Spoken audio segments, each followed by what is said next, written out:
Hello everyone. आज का हमारा टॉपिक है एपिथेलियल टिश्यूज़ के बारे में हम बता चुके हैं। अब हम एनिमल टिश्यूज़ के टाइप के बारे में जानते हैं। एपिथेलियल टिश्यू होता है, ये सिंपल टाइप का टिश्यू होता है और internal organs and soft tissue of our body need protection from external environment. जो इंटरनल ऑर्गन्स होते हैं और जो सॉफ्ट टिश्यू होते हैं हमारी बॉडी के, उनको नीड होती है प्रोटेक्शन की।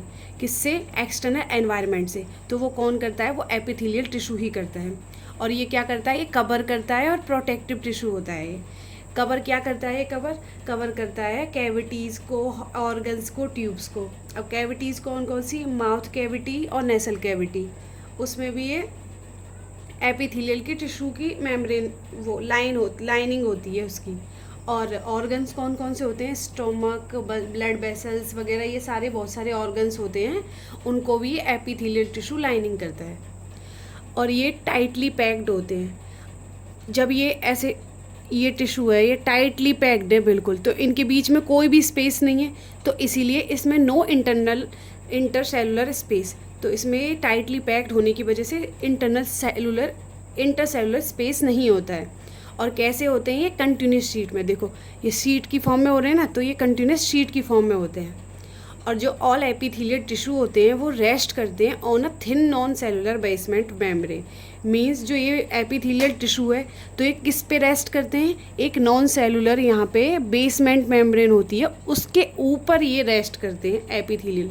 क्या, कैसे? अगर इसके नीचे कोई कनेक्टिव टिश्यू है तो वो उससे उसको डिफर कर रहा है, मतलब एक दूसरे को, इनको आपस में कनेक्ट नहीं कर रहा, इसीलिए इसको मिले ना, इसीलिए इसके नीचे बेसमेंट मेम्ब्रेन होती है। अब पढ़ते हैं फंक्शंस क्या होते हैं? ये कवर करती है बॉडी को आउटर लेयर से।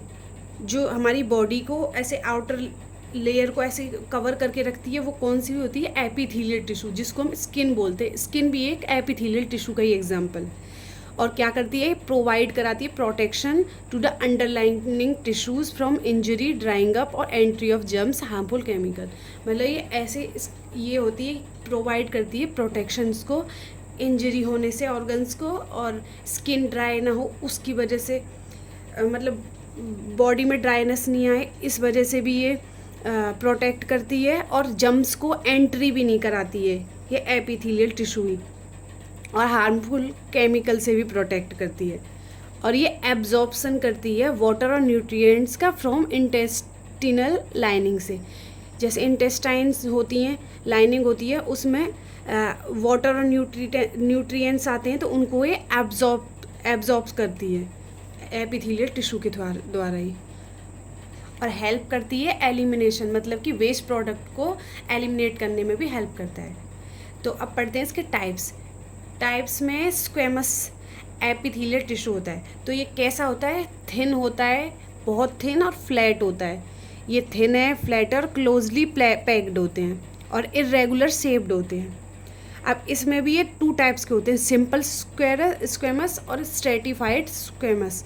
जो सिंपल होता है उसमें तो ये सिंगल लेयर होती है प्रेजेंट, और ये स्ट्रेटिफाइड होती है, मतलब इसके अंदर ये सिंपल है तो सिंगल लेयर है, और स्ट्रेटिफाइड में मैनी लेयर्स, तो इसके ऊपर ऐसे मैनी लेयर्स होती हैं।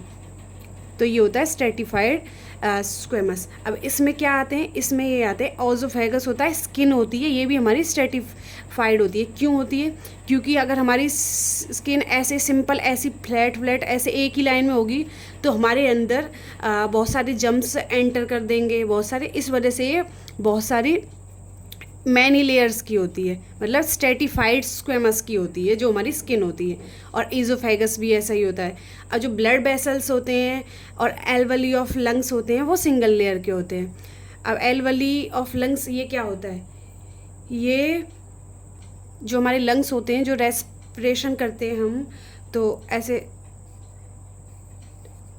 होती है। ये ट्रैकिया होता है, ये ट्रैकिया में से ये ब्रोंकाई होती हैं, और ये ब्रोंकाई में ऐसे ब्रोंक्यूल्स होते हैं, और जो ब्रोंक्यूल्स अटैच होते हैं से ये होती हैं एल्वलीज, ये जो ऐसी होती हैं। तो ये किसकी होती हैं? ये सिंपल स्क्वेमस की होती हैं। ठीक है। अब क्या करती है फंक्शंस? एक्सक्रीशन करती हैं, सीक्रेशन कर रही हैं, और ये क्या कर रही हैं? प्रोवाइड कर रही हैं प्रोटेक्शंस को। ठीक है। अब पढ़ते हैं इसका सेकेंड पार्ट। ये cuboidal, cuboidal means cube like structure, कि ये क्यूब लाइक स्ट्रक्चर होती हैं और टॉल होती हैं और वाइड, मतलब टॉल भी, चौड़ी भी होती हैं और लंबी भी होती हैं और क्यूब लाइक स्ट्रक्चर होती हैं। जैसे ये देखो, ये क्यूब की होती हैं, बराबर होती है शेप इनकी। तो ये क्या है, क्यूबॉइडल की। क्यूबॉइडल ये कहाँ कहाँ होती हैं, सैलाइवरी ग्लैंड होते हैं, जो हम सैलाइवा होता है हमारा, उसके अंदर जो ये डक्ट्स होती हैं वो उसी की बनी हुई होती हैं। और जो स्वीट ग्लैंड्स होती हैं, मतलब जहाँ से पसीना आता है, वो भी इसी ऐसी क्यूबॉइडल शेप की होती हैं। और जो ओवरीज कवर द लाइन, जो ओवरी को कवर करके रखती है वो लाइन, वो भी क्यूबॉइडल होती है। और जिसमें से स्पर्म का प्रोडक्शन होता है ट्यूबल्स में से, वो भी क्यूबॉइडल, क्यूब लाइक स्ट्रक्चर ही होती है, क्यूबॉइडल की होती है वो भी। और क्या क्या फंक्शंस करती हैं, वही एब्जॉर्प्शन, सीक्रेशन और एक्सक्रीशन। ठीक है, अब पढ़ते हैं थर्ड, जो ये है क्लोमेनर। क्लोमेनर मतलब ये पिलर लाइक स्ट्रक्चर होता है। मतलब कि देखो, ये तो क्यूब लाइक था और ये फ्लैट था, तो ये है ऐसे पिलर, टॉल और वाइड, ऐसे लंबा। और देखो इसके नीचे है ना, तो ये बेसमेंट मेम्ब्रेन होती है, मैंने बताया था आपको, ये बेसमेंट मेम्ब्रेन। तो ये पिलर लाइक है और टॉल वाइड है। और क्या कहाँ कहाँ होती है, इंटेस्टाइन होती है, उसको लाइन करता है। और स्टोमक होता है, उसको भी लाइन करता है। और गॉल ब्लैडर होता है, उनको सबको ये लाइन करता है। ये कॉलमनर इधर इधर प्रेजेंट होती है। क्या फंक्शन करती है, एब्जॉर्प्शन, सीक्रेशन और प्रोटेक्शन वगैरह, ये सब ये करती हैं।